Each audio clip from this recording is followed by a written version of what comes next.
post ng DZRH News 25 minutes ago tungkol sa pagbibitiw ni Senator Padilla as President ng PDP Laban. Ito. Senator Robin Padilla resigns as President of PDP Laban. Senator Padilla has resigned as President of the Democratic Party Filipino Power of the People, PDP Laban. According to the party, Padilla said he has given all to campaigning with party members. It's time for him to focus on his role as legislator in the upcoming opening of the 20th Congress. Okay, so sinong nag-take over? Ang Executive Vice President na si Mayor Sebastian Duterte. Sito, may official statement ang PDP Laban. Basahin ko lang. Statement, Partido Demokratiko Pilipinas, Lakas ng Bayan, June 16. Senator Robin Padilla has taken a leave as President of PDP Laban to focus on his duties as legislator in the 20th Congress, the party announced today. With this development, Sebastian Basti Duterte, who is the PDP Laban Executive Vice President, will assume the party's presidency based on the rule of succession in the party constitution. The younger Duterte won the race for Vice Mayor for Davao City in the May 2025 election. Senator Padilla said he has given all his campaigning for the party's candidates in the recently concluded May 2025 polls, and it is now time for him to focus on his duties as legislator and push for the party's legislative agenda in the forthcoming Congress. Layunin ko po, ito yung payag ni Senator Padilla. Layunin ko pong ituon ang aking atensyon sa aking tungkulin bilang senador, lalo na sa paghanda ng pagbubukas ng 20th Congress, sabi niya.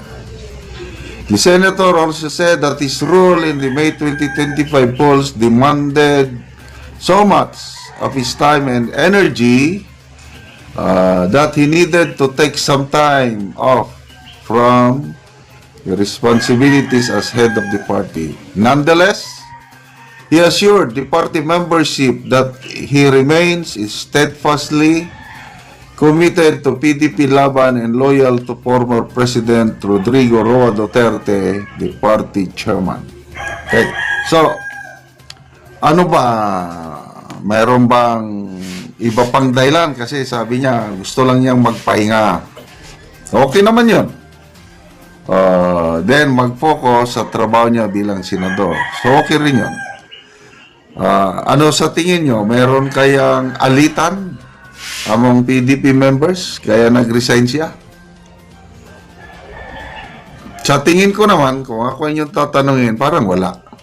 Kasi relasyon nila, wala may nagbabangayan sa PDP. So, no problem. Kung mag-focus siya bilang senador, mas maganda. So, kaya ba ni Mayor Baste, ang president ng PDP? Kayang-kaya.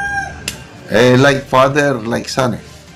Sana hindi katulad ng yung inaasahan natin, kaya nabutol tayo, yung like father, like son, Marcos Sr. and Marcos Jr.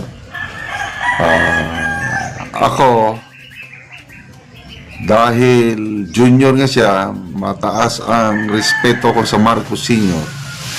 Kaya ako binotohan, kaya ako sinuportahan ang Marcos Jr. dahil akala ko susunod siya sa apak ng kanyang ama. So, lalo na yung pangako na 20 pesos per kilong bigas. Maraming bumabatikos noon yung bago eleksyon, but dinipensan ko, sabi ko, kaya yan. Nagawa nga nung panahon ni Marcos Sr., bakit hindi magawa ngayon? Basta Marcos. Kaya lang, nagkamali ako, nabudol tayo. Dahil yung inaasahan natin na galing ng Marcos Sr., wala dito sa Junior. So, sayang.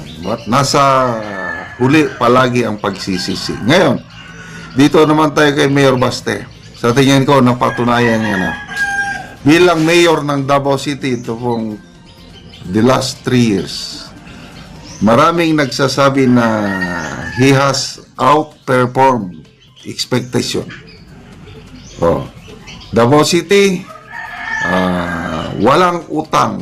Bibihira yung ganyang LGU na wala silang utang. Tapos, yung income ng city na doble, na doble mula nung panahon ni Mayor Inday Sara, na doble. Nakalimutan ko na lang yung figures, how many billions of pesos ang income ng city government of Davao under the leadership of Mayor Basti Duterte. Kaya, no problem. As party president, kayang-kaya ni Mayor Basti. Ang isang ano natin dyan is, tanong dyan is, si Tatay Digong, sana yung pinagdarasal natin na makalabas na sa yung petition for interim release. Sana makalabas na. Ang nabasa ko sa isang article, Philippine Star ata yun, nang isa sa kondisyon na nilagay doon nga si PRRD, hindi siya mag-engage sa politics. Tahimik lang siya. Wala nga siyang cellphone. Yun ang mga kondisyon. So, lalabas lang.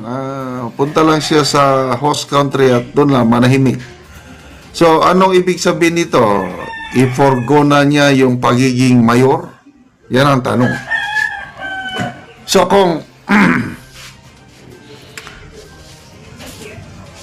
pagbibigyan ng ICC yung request, palagay ko hindi na siya magiging mayor. So, automatic, ang vice mayor ang mag-take over. So, balik si Baste as mayor ng Davao. So, no problem, di ba? Kasi kung tumakbo si Mayor Baste as mayor, parang pangalawang term niya na. Ay, hindi. Nanalo siya as vice mayor. Na-break yung kanyang, serbisyo.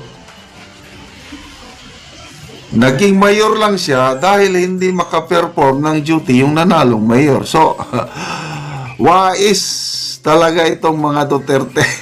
So, yun. Let's pray na matutuloy na ang interim release ni PRRD. Punta siya sa bansa. Magpahinga lang doon.